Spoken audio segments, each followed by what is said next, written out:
Hello everybody, it is a pleasure to be with you at the Gamification for Sustainable Development Symposium in an hybrid form, as it's quite common these days. My name is Mattia Thibault, and I will be talking to you about urban gamification for sustainability, and in particular I will try to outline a simple toolbox to sort of understand, locate, and possibly even think to design forms of urban gamification for sustainability.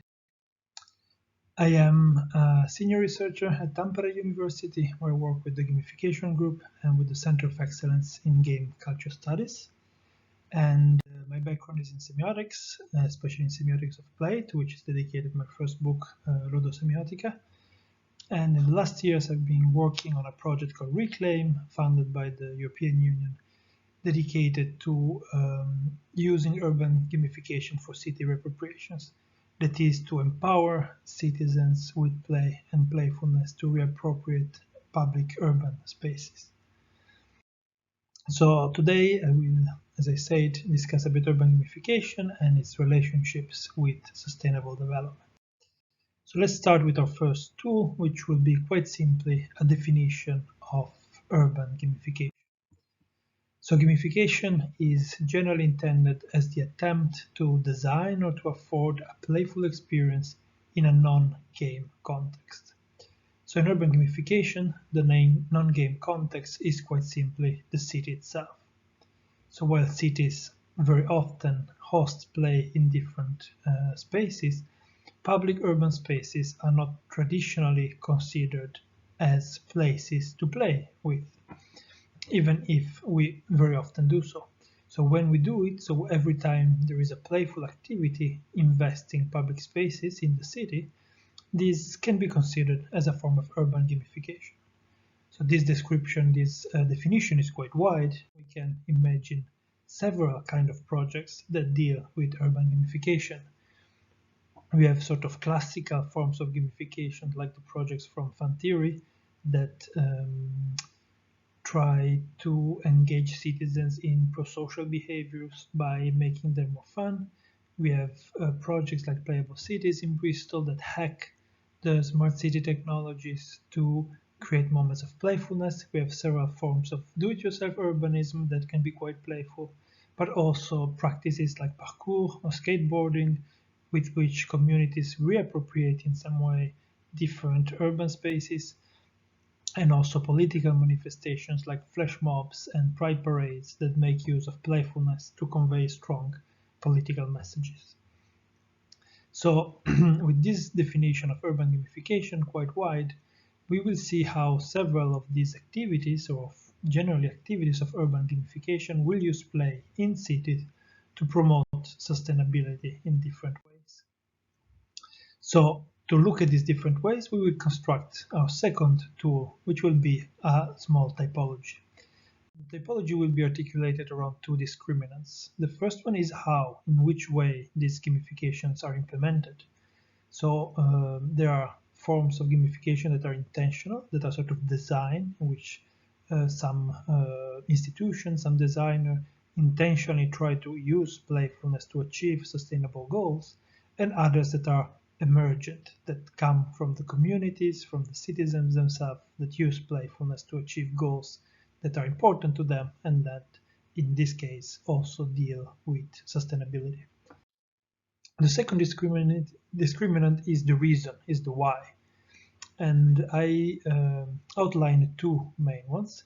The first one is about promoting sustainable behavior, and the second one about designing sustainable cities. So the first one focus on the citizens, and the second on the cities as systems. So if we cross these two discriminants, we will have forms of intentional use of gamification to promote sustainable behavior that we will call forms of persuasion. And then forms of emergent promotion of sustainable behavior that will be centered on creating awareness in the citizens themselves. And at the same time, we will have forms of intentional design of sustainable cities in a sort of top-down way through urban design, but also emergent forms of designing sustainable cities that take the form of do-it-yourself urbanism. So let's see some examples of these types in order to understand a bit better what we're talking about. So in the image you see one of the projects of Fan Theory that is funded by Volkswagen, which aims at making, let's say, throwing trash in the bin more fun. This is the world's deepest bin that uses a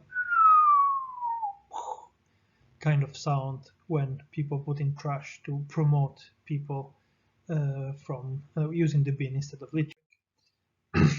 In a rather similar way, ballot bins are used to sort of convince people to use trash to vote about something, in this case, what is their favorite sport to watch, and also in this case to sort of prevent them from littering. And finally, we have also more complex things, like this is the Move app from the Move 2020 EU-funded project. It is about promoting sustainable mobility by creating competitions, giving awards and badges and all the sort of panoplia of traditional gamification to convince people to, well, commute in the most sustainable possible way. So all these forms are forms of persuasion. Someone sort of decide what is the correct kind of behavior and try to use games or gamification and playfulness to convince people to behave in that way. When instead the behavior change from sort of emergent desires from communities, we have uses of play that are oriented towards awareness. We have, for example, flash mobs that can use dances, costumes, and carnivalesque features to sort of protest or advocate for sustainability and sustainable changes. We have things like the parking day, in which people rent a parking space and create a small park in it to advocate for a better use of urban public spaces.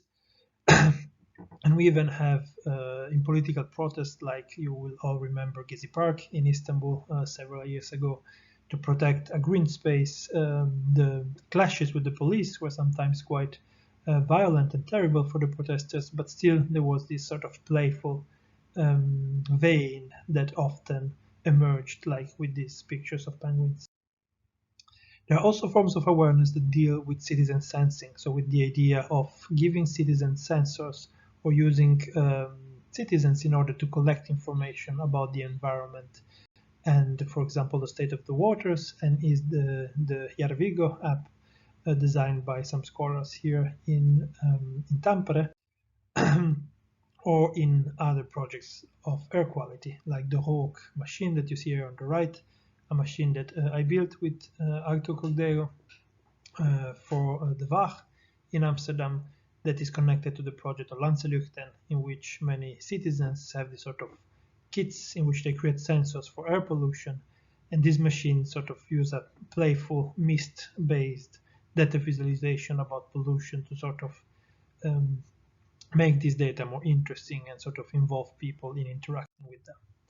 We have then several forms of urban design. Here you can see Play the City by Kim Tam, a sort of collaborative game to involve stakeholders in co-designing urban spaces.